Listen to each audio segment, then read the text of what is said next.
ജമാഅത്തെ വിവാദവുമായി ബന്ധപ്പെട്ടുകൊണ്ട് എനിക്കെതിരായി ഒരു വക്കീൽ നോട്ടീസ്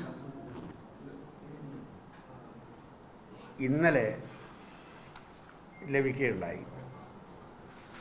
അപ്പോൾ അതിനുള്ള മറുപടി ഒരാഴ്ചക്കുള്ളിൽ കൊടുക്കണം. മാത്രമല്ല, വക്കീൽ നോട്ടീസിൽ സൂചിപ്പിച്ചിട്ടുള്ളത് 1 കോടി രൂപ കോമ്പൻസേഷനാണ്.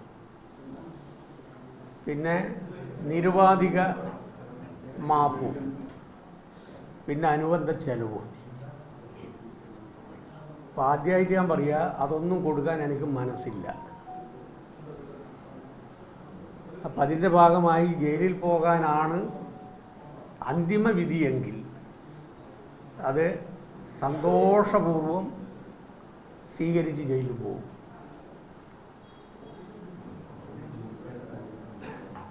വിദ്യാർത്ഥി ജീവിതത്തിൽ മിച്ചഭൂമി സമരത്തിൽ പങ്കെടുത്ത് 30 ദിവസം കണ്ണൂർ സെൻട്രൽ ജയിലിൽ കിടന്ന ഒരാളാണ് ഞാൻ.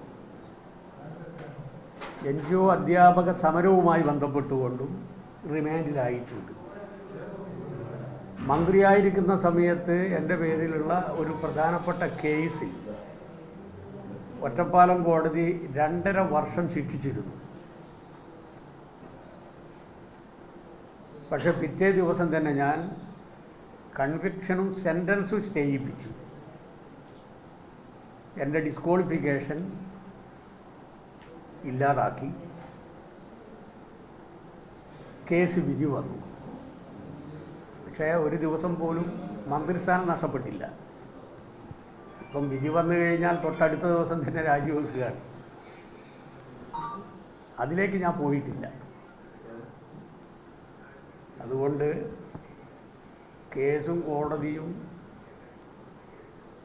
എന്നെ സംബന്ധിച്ചിടത്തോളം പുത്തിരിയല്ല. ഇവിടെ ജമാഅത്തെ ഇസ്ലാമി ഹിന്ദ് കേരള ചാപ്റ്റർ സെക്രട്ടറി മുഹമ്മദ് ഷിഹാബ് എലിയാസ് ഷിഹാബ് പോക്കൂട്ടൂരിന് വേണ്ടി അഡ്വക്കേറ്റ് അമീൻ അഫ്സൻ എറണാകുളം, അദ്ദേഹമാണ് എനിക്ക് വക്കീൽ നോട്ടീസ് അയച്ചിട്ടുള്ളത്.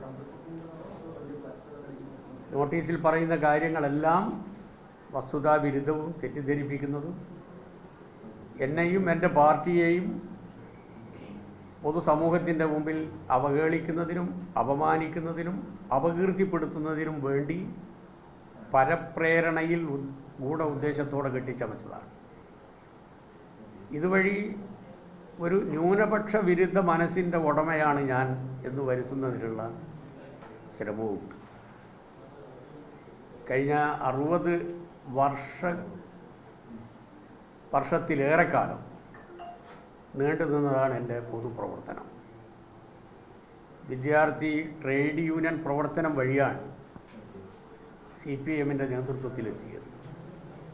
അതിൻ്റെ ഇടയിൽ MP, MLA, മന്ത്രി എന്ന നിലയിൽ ഞാൻ നടത്തിയ പ്രവർത്തനം പൊതുജനങ്ങളിൽ ഒരു രൂപത്തിലുമുള്ള ആക്ഷേപം ഉണ്ടാക്കിയിട്ടില്ല. ആകർഷകമായ ഒരു പ്രൊഫഷണൽ ജീവിതം വേണ്ടെന്ന് വെച്ചാണ് പൊതുപ്രവർത്തനത്തിൽ ഞാൻ ഇറങ്ങിയത്.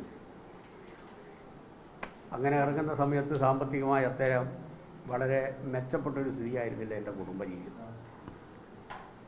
തൊഴിലാളി വർഗ കൂറും പ്രതിബദ്ധതയും എൻ്റെ പാർട്ടിയോടുള്ള വിശ്വാസ്യതയും സംരക്ഷിച്ചുകൊണ്ട് അഴിമതി വിമുക്ത തൊഴിലാളി വർഗ സംസ്കാരം കാത്തുസൂക്ഷിച്ചുകൊണ്ട് ഒരു കമ്മ്യൂണിസ്റ്റുകാരനായി ഇന്നും ഞാൻ ജീവിക്കുകയാണ്. എൻ്റെ കുടുംബജീവിതവും ഇതിനേറെ സഹായിച്ചു.